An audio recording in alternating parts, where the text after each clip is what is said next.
O jogo representou uma grande mudança. Enquanto a maioria dos primeiros jogos era baseada em invasores, ação e tiroteios, o Pac-Man fazia uma coisa completamente diferente. Ele só queria comer. É o melhor exemplo de como alguma coisa pode começar pequena com o jogo e depois crescer de uma maneira que ninguém consegue controlar. Manufacturers that hardly make the games fast enough. Every bar and restaurant and coffee shop in America seem to want one. É o jogo mais lembrado, mais querido e provavelmente o que mais provoca nostalgia nas pessoas. Eu acho difícil encontrar alguém na faixa dos 30 ou até dos 40 anos que não tenha passado pela experiência de jogar Pac-Man. Everybody playing. Men, women, children, families. It seemed like Pac-Man had taken over our lives. O Pac-Man deve ter sido responsável pelo início do merchandising, que significa pegar alguma coisa que foi criada para um propósito e transformar em outra completamente diferente, como música ou bicho de pelúcia. Havia brinquedinhos piegas, desenhos animados, criaturas com perninhas fazendo todo tipo de coisa e até a senhora Pac-Man.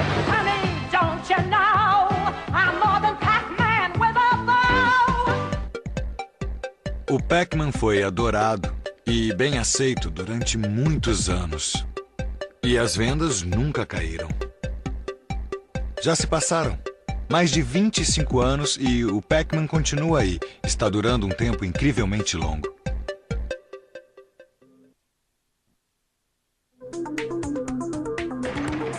No início da década de 80, ficou claro que os videogames e as figuras esquisitas que eles criaram vieram para ficar. Eu acho que os videogames são uma forma de arte expressiva e representativa. Acho que eles representam as nossas crenças, atitudes e uma série de questões com as quais lutamos em determinados momentos da vida. Acredito que eles podem ser doutrinas sociais ricas. O desafio é como interpretá-los, porque ao contrário de um filme onde o diretor expressa um ponto de vista particular, o videogame está sujeito a mudar de acordo com a escolha do jogador.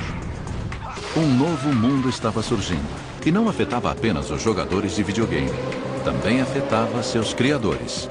A Atari era uma típica empresa do Vale do Silício já na década de 70. Nós definíamos um estilo de vida sem terno nem gravata. E mesmo assim o negócio era sério e lucrativo. O ambiente não era rigoroso e nós tratávamos bem os funcionários, porque os considerávamos nosso patrimônio mais importante. Não dávamos importância para o horário de trabalho. Você podia chegar ao meio-dia ou sair à meia-noite. Não havia problema.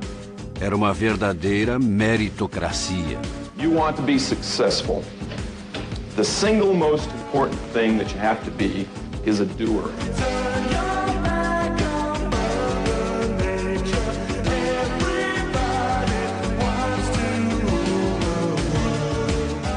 Mas também era uma época de muito dinheiro e negócios. E a Atari entrou no jogo quando Bushnell vendeu a empresa para Warner Communications. A decisão de vender foi resultado do cansaço acima de tudo. No começo parecia lua de mel, mas com o andar da carruagem eles começaram a estranhar o nosso estilo maluco de gerência, as nossas festas e a forma como nos divertíamos trabalhando. Mesmo com a nova gerência, o grupo de especialistas da Atari continuou a desenvolver tecnologia e começou a trabalhar em seu primeiro console caseiro, o Atari VCS.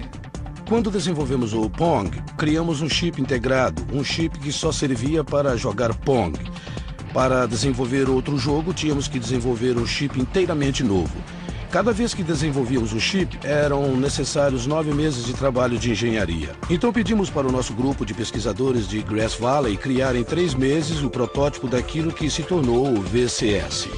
O VCS foi rebatizado de Atari 2600. Depois de negociar os direitos do Space Invaders com a Taito em 1980, o brinquedo foi o presente de Natal mais cobiçado pelas crianças. O Atari levou o fliperama para dentro de casa. Ganhei um no Natal. Joguei durante tanto tempo que a namorada do meu pai veio me dizer que já haviam se passado 2 dias e que eu precisava tomar banho.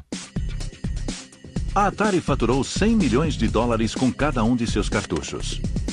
Mas o novo ambiente corporativo da empresa estava destruindo aos poucos os alicerces artísticos que lhe davam sustentação. É interessante o fato de ter surgido uma certa raiva entre a gerência da Atari, principalmente depois que ela foi comprada pela Warner, e os programadores. Como recebiam salários de até 20 mil dólares por ano para desenvolverem os jogos, que se tornavam cada vez mais lucrativos, os criadores começaram a questionar por que não levavam o mérito. Eles tinham medo de fortalecer as pessoas. Eu acredito que as pessoas merecem ser valorizadas no ambiente de trabalho. Aquele tipo de hierarquia que surgiu era justamente o que havíamos tentado evitar inicialmente dentro da Atari. Bom, pouco tempo depois, 4 caras saíram, montaram uma empresa chamada Activision e começaram a vender os seus próprios cartuchos que eram ótimos. Esse foi o fim do monopólio da Atari. Eu me tornei insuportável para a gerência da Atari, porque comecei a chamá-los de idiotas. Mas não é nada bom fazer isso com caras que são de Nova York e andam de terno. Isso culminou em uma reunião do conselho no meio do ano. E eu fui demitido em janeiro do ano seguinte. Certainly Bushnell's life is better because of it, at least financially, but he is locked out of the business he started. A Atari ainda acreditava que ser o maior peixe do mar capitalista era uma garantia de rendimentos. Assim como o crescimento econômico da década de 80, eles pensavam que duraria para sempre. O sucesso da Atari veio muito fácil para as pessoas que estavam no comando. Eles não perceberam que era preciso tomar cuidado e acharam que não precisavam se esforçar muito. O Atari perdeu a graça. Quando você reduz a criatividade a uma mera estratégia de marketing, a coisa fica perigosa, porque as pessoas enjoam. O jogo que todo mundo comentava era uma versão do ET, lançada em 1983. Ela era tão ruim que o Al Alcor, o criador do Pong que trabalhava na Atari, começou a chorar quando viu. O presidente da Warner fez um acordo com Steven Spielberg e nós pagamos uma quantia assombrosa. 10 milhões, se não me engano. Ele foi criado a baixo custo, na correria, para ser lançado às pressas no mercado. E as crianças correram para comprar o jogo e logo descobriram que o que haviam adorado na telona era terrível no videogame. Na verdade, havia tantos cartuchos encalhados que a gente precisava se livrar deles de alguma maneira. Eles foram jogados em um aterro sanitário, mas a notícia se espalhou e então a Atari mandou cobrir o aterro com cimento para dar um sumiço neles, com a desculpa de que eram cartuchos defeituosos. O único defeito era que eles não vendiam. Pois é, a coisa ficou feia perto do fim. Sales of Atari video games dropped off sharply.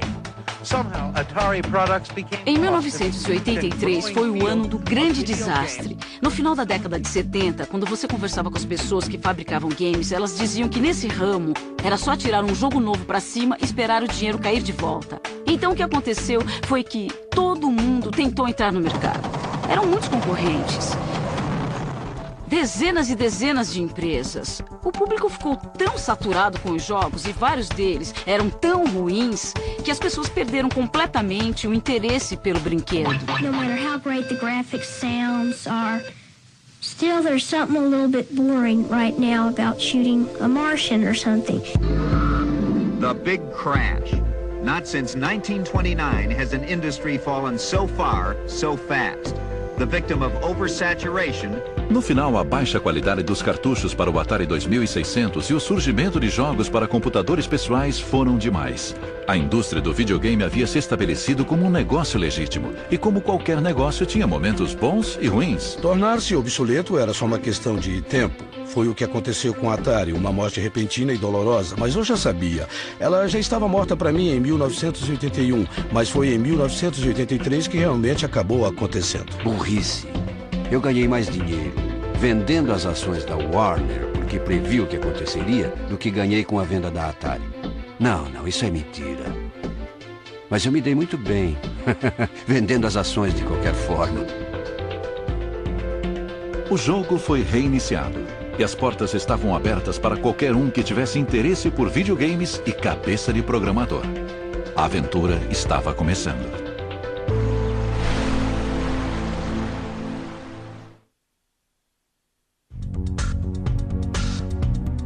Em 1983, os norte-americanos resolveram tirar seus videogames da tomada. Mas do outro lado do globo político no regime comunista da antiga União Soviética, Alexei Pajitnov juntou as peças para criar um dos jogos mais viciadores de toda a história do videogame: o Tetris. O início dos anos 80 foi uma época muito difícil, porque havia uma estagnação absoluta na política. O moral andava muito sombrio, não tínhamos mais esperança. E também não havia muita diversão. Sempre havia algum filme ou peça de teatro, mas de uma forma geral, A vida não era pensada para o entretenimento. Eu passava 14 horas por dia no meu trabalho e ficava brincando com o computador como os jovens hackers de hoje em dia. Em 1985, Alexei passava o tempo como funcionário da equipe de ciências da computação na Academia Russa de Ciências. Mas aquilo não era o que realmente me interessava. Eu gostava mesmo de todo tipo de pequenos jogos, diversões e quebra-cabeças.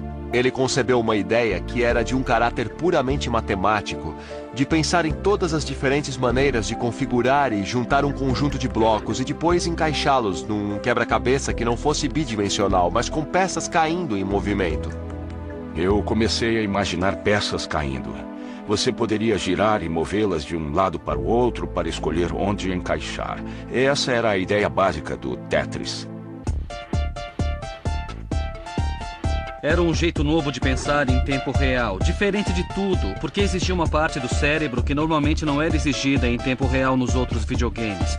E a ideia era tão genial que nem precisava de um bom visual para vender o jogo.